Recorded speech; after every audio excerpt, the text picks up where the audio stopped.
Greg LaFollette from the New York Society show here in New York City. I've got Chad Brubaker with me. Chad is the president, CEO of eMochilla, a firm that specializes in website design for accounting firms. I saw a whole bunch of people over there talking to you, and from what I saw, it looked like about half of them don't have websites at all. Chad, is that about what you're finding? Yeah, I would say so.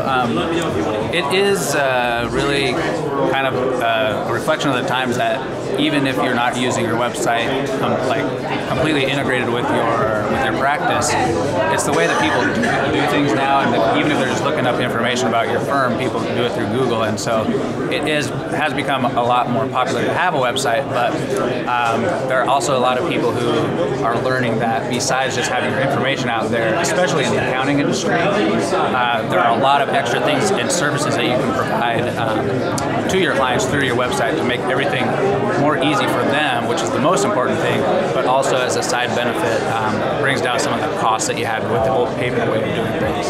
Sure.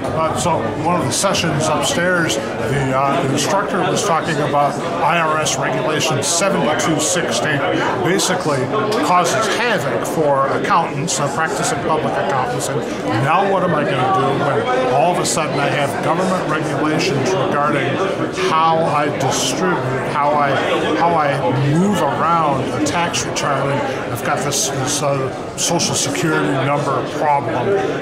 Many of them come to you and say, I need a solution for that, and the solution is what? How can you help them with something like that? Well, that is one of the problems that we've seen inherently with the movement of everything onto the web. Larger companies that do like TurboTax and stuff, they have the power behind their firms in order to make sure that they're complying with everything. And on the other hand, clients are looking at all these ways to do things online. And so the solution really is to bring those same functionalities together and provide them to CPAs and accountants who actually have a smaller base and don't have necessarily an IT department, but they need to be able to provide these solutions. And so there are a lot of companies out there, including yours truly, that provide solutions to actually getting around the fact that in order to compete against the larger players, you need to actually jump through the hoops that all the regulations are requiring. You basically have to have a portal, right? Yeah, you basically need a portal, and there are a lot of companies out there that are now providing that and integrating it with your. As a part of your offering? Yes, we do. We do that and a lot of other things as well. So several of the companies that you were talking to over there said, I have a website, and I heard you and your associates saying, okay, well, so tell me about your website. Do you have news? Is it dynamic? When's the last time you updated it? Some things like that. And I watched many of these people kind of get a little sheepish when they admitted that their website was built in 2003 and last updated in 2005. There's a percentage of those that have websites. How many do? A lot of them have those old kind of brochureware websites that they really need to move up? Yeah, I would definitely say that of the half that do have websites, the large majority, unless they're with a system like ours or some of the other companies out there providing that, do have just a static page. And even if it was developed really well and looks really great and they spend a lot of money on it, the problem is that updating a static site is going to cost them every time they need to do it. And especially in this industry where laws and rules are changing, due dates are changing constantly, that's something that's very important. So one of the other things that I think is kind of interesting is so many accountants come and say, well, I certainly don't have time to do all this. Do I just hire you guys to develop it? And when I watch you kind of walk through for them this building process, I know your system, the eMochilla system, and some of the others. Thompson has a system, and CCH has a system, and there are other ones out there.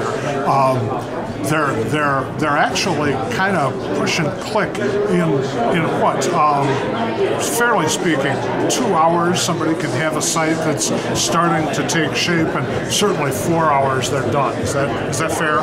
Yeah, definitely. What we've done, and a lot of the competitors, like we were mentioning, put together a solution that has everything that you need and integrates your information. So if people want to just do the bare minimum, they're still going to get a lot more than they would if they started from a blank site. With that said, though, besides all of those things that we include, you always have the ability to add as many customized pages as you want. Focus more on the design and the way it looks to make sure it matches your letterhead, etc.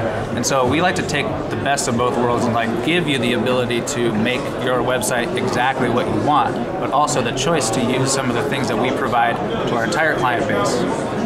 So last thing, Chad, the company name eMochilla, remember, no habla español, non falo português muito bem. Explain this to me. Well, mochila is Spanish for the word backpack. It's coincidentally also Portuguese. And it used to be used exclusively for the name of the mail satchel during the Pony Express days. And so we realized that as a specialty, besides providing websites, we were assisting in data exchange for our clients. And so we added the E for electronic and left the mochila. So it does confuse people every once in a while, but it also helps them remember us. Thanks so very much. I've been visiting with Chad Brubaker, the CEO of eMochilla, so you now know where that comes from. And I want to thank you so very much for your time, Chad. Thanks again. So.